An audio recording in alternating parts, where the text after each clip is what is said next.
After spending the day in Vancouver and making our way up the Sea to Sky Highway, we've landed in Whistler. We have a few things we want to do in the area before we continue our journey north towards Alaska.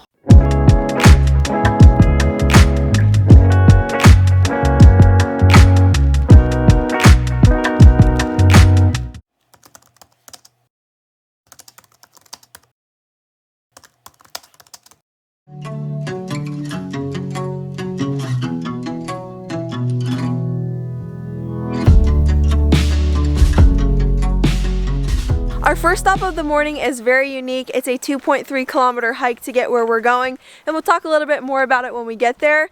But at the beginning of a lot of these trails, when you start heading onto the trail, there are like signs for bears and just different warnings and stuff to look out for. And it's crazy because the other day we actually saw our first bear after being in Canada for about 3 weeks. Unfortunately, we were not filming, so I didn't get a video, but I did get a little photo, so I'll put that in here.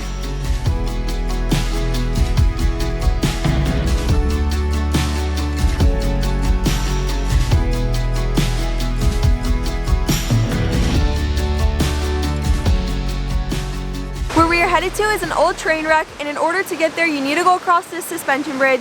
This bridge was built in 2016 and it goes across the Chickamis River, and this bridge was built because people used to illegally go to the boxcars. They'd walk on the railroad and along it, and it's just not safe and it is illegal, so they have since built this bridge so people can go and safely check out the boxcars.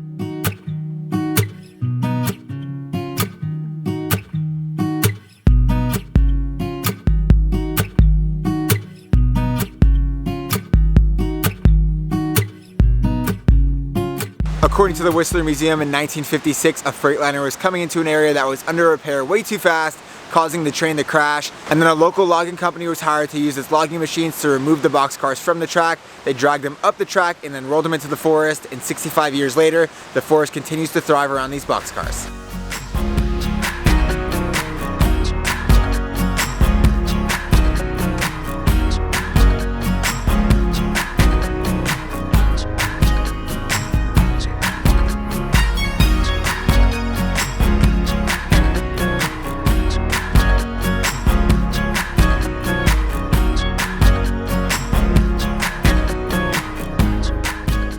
If the train cars aren't enough for you, there's a lot of cool art and graffiti on them, which is really cool to check out too. We didn't get here super early. We probably came around 9, but now that we're leaving, it's getting super busy, so the earlier the better when you're coming here.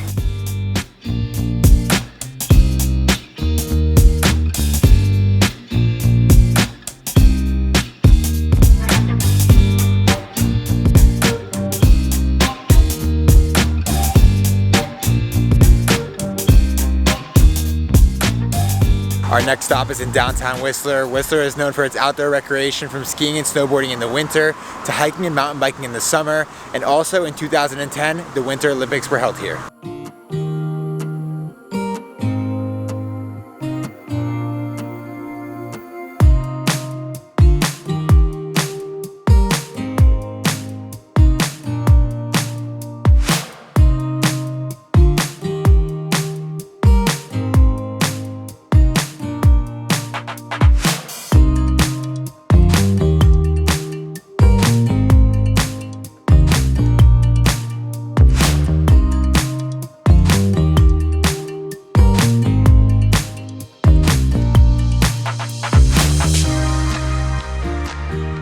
We've made our way over to Peak Pies, and this is an Australian bakery in Whistler. It's voted number 3 in terms of places that you should go, and it's known for its savory meat pies. We got 2 different pies. The first one is a steak, bacon, and cheese pie, and then the second one is actually called a hopper, and it has kangaroo meat in it, which is super interesting and not something we typically order, but all of them are pretty much gone, which means they sell out fast. And we got this one peaked, which basically means it has mashed potatoes, peas, and gravy on top. I think we're gonna start with one of the best sellers, the steak, bacon, and cheese one.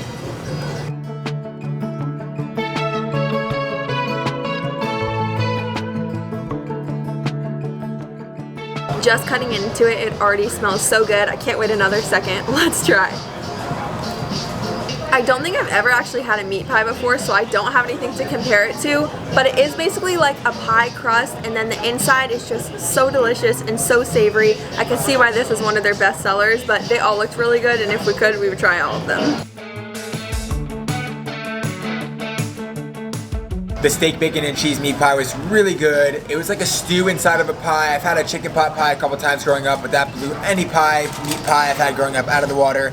I'm really excited to see what it tastes like with it peaked out with all the stuff on top, and then also with the kangaroo meat and the different stuff that comes in this one opposed to the one we just had. Let's dig in.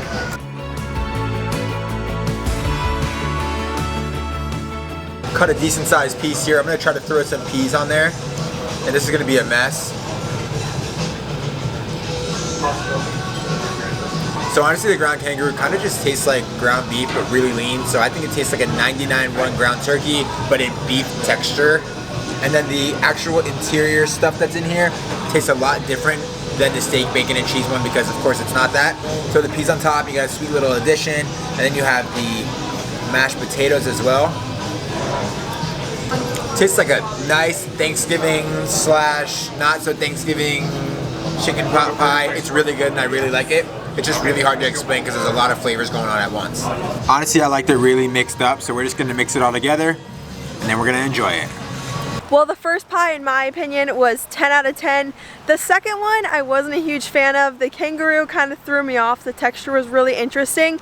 And then I don't really like mushy stuff so much, so the mashed potatoes as well as the mushed peas on top just kind of threw it overboard for me. So if I were to come back to Peak Pies, I would order the same pie and I would not add the mushy stuff on top. While we've enjoyed our time in downtown Whistler, it really seems to not be too RV friendly. And it's super touristy. It's supposedly compared to Vail in Colorado for skiing. It's kind of the same way here for mountain biking and hiking during the summer. Everything costs a lot of money, not just normal priced, and then the parking is just unreal. I mean, everywhere you want to park, if you want to go to the grocery store, you have to pay to park. If you want to run in and get coffee somewhere, you have to pay to park. If you don't have an apartment here with like a permitted parking pass, you're paying to park. And so that's literally the visitor center. You get 10 minutes to go inside or 15 minutes to go inside. And if you want to be in there any longer, you're paying the park. So we are going to head 8 minutes north of town to a lookout we saw when we were planning our route up towards Prince George. It was one of those little camera icons on Google Maps. And so we selected it, and that's where we're going to be visiting next. Behind me is Green Lake, and you can see it on the road as you're driving, but there is this little pull off right here where you can come and get a better look at it, and it's named Green Lake for obvious reasons.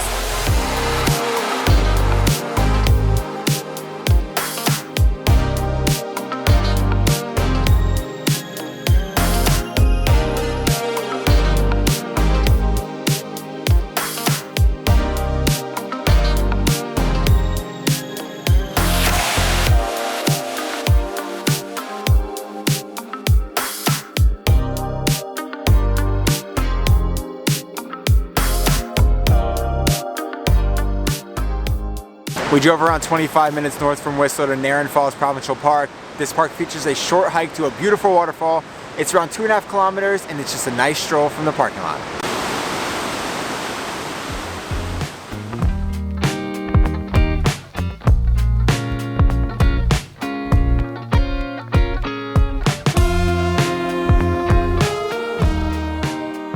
Falls is around 60 meters tall, and this waterfall is actually quite different than some we've seen before because it's surrounded by rock and it crashes through the rock and then kind of goes around the river, and it looks like a little lazy river, but I think it's a little bit too fast to go tubing in.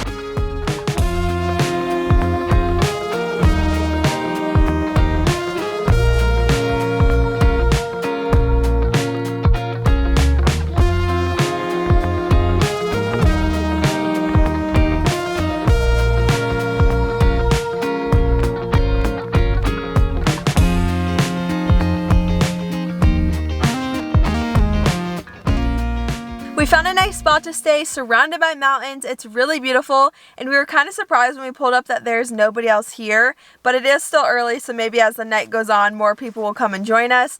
But it is raining, and it's been raining on and off since yesterday, and we were talking about the fact that we haven't seen rain in a really long time. Like, I can't even remember the last time we've seen rain, so hopefully it doesn't affect our plans in the morning. But tomorrow we're going somewhere really exciting that we've been looking forward to for a while, and the weather actually says it's supposed to be snowing. So kind of interesting for it to be snowing in June, and I guess we'll see what ends up happening in the morning.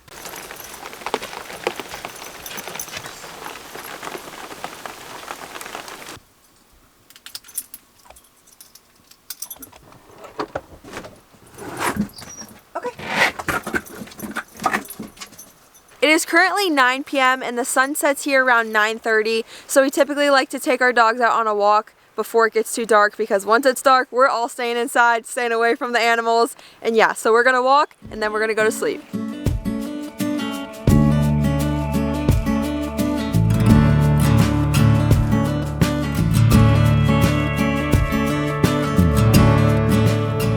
Good morning. It is currently around 7:30 a.m. We got up a little while ago to eat breakfast and looked out the window, excited to do this hike that we got permits for, and it's not looking so promising, but we're going to wait about an hour to do this hike because we're doing the Joffre Lakes hike. And so if you've seen the pictures, which we can put on the screen here, it's a beautiful hike, and you definitely don't want to hike 5 miles when it's this kind of weather outside. We're going to wait about an hour because we were really excited to do this hike, and we knew when we were passing right by it that we weren't going to skip out on it. So let me show you what it looks like outside. Just kind of show you what we're dealing with here.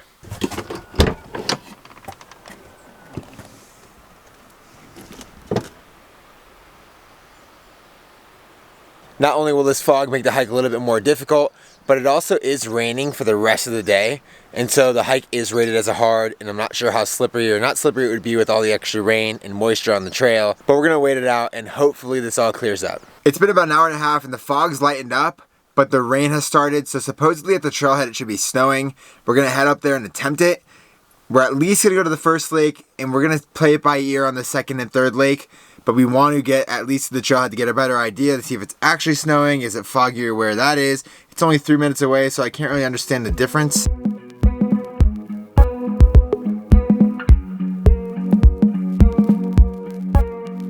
We talked with the ranger and she basically said that this fog is not going to let up, and if anything, it's probably going to get worse as we go up in elevation. So we decided we're just going to go see the first lake. It's about a 5-minute walk. We'll check that out and then we'll come back when we can get a better experience with the blue water, blue sky, sun out. That's really what we're looking for. So we'll come back, but for now we'll just do the first lake because we're already here. Why not?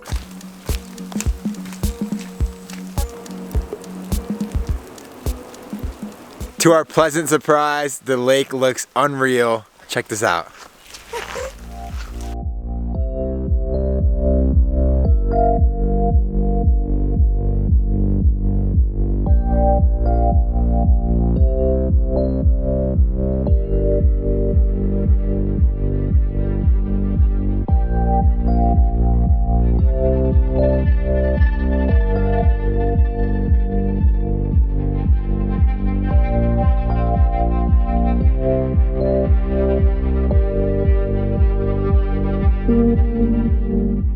The weather was definitely a little bit of a bummer. We know that Joffre Lakes is a beautiful stop and we definitely want to come back one day. If you are coming to the area, definitely make sure that you check out the weather before you come. We did check the weather and we did know we were going to be running into this, but since we have such a short time frame to get to Alaska, we have to continue on.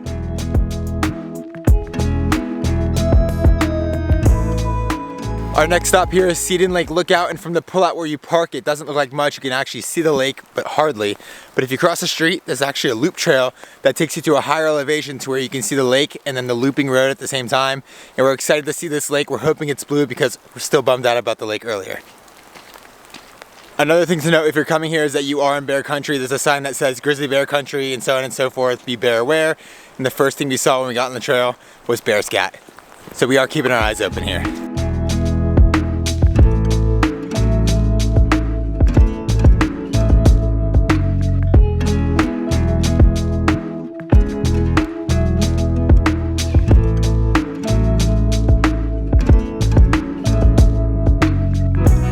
This is Seton Lake Lookout, so you can see the lake behind us, and then this road behind us is also so cool. This spot is iconic. We've been up here for about 15-20 minutes and we're absolutely loving the view with the blue water and the cars going by, and then the fog. It actually looks really, really nice. Also, we're sorry if some of the footage is blurry or foggy because it's raining and it's kind of hard to keep cleaning the lens because then rain gets on it again. We're doing our best here.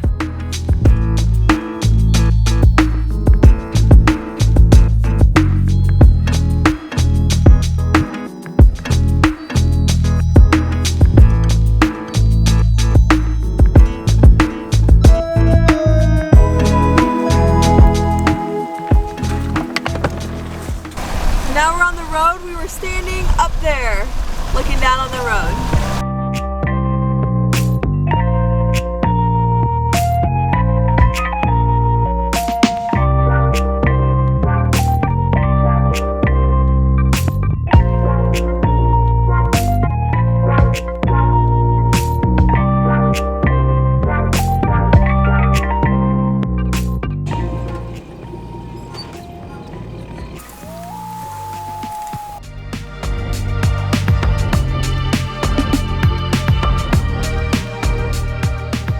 After a very long drive, around 6 hours, we have made our way just under Prince George, where we found a beautiful camp spot for the night right near the lake, and we're really excited to stay here. The next time you see us, we will be driving the Stuart-Cassiar Highway.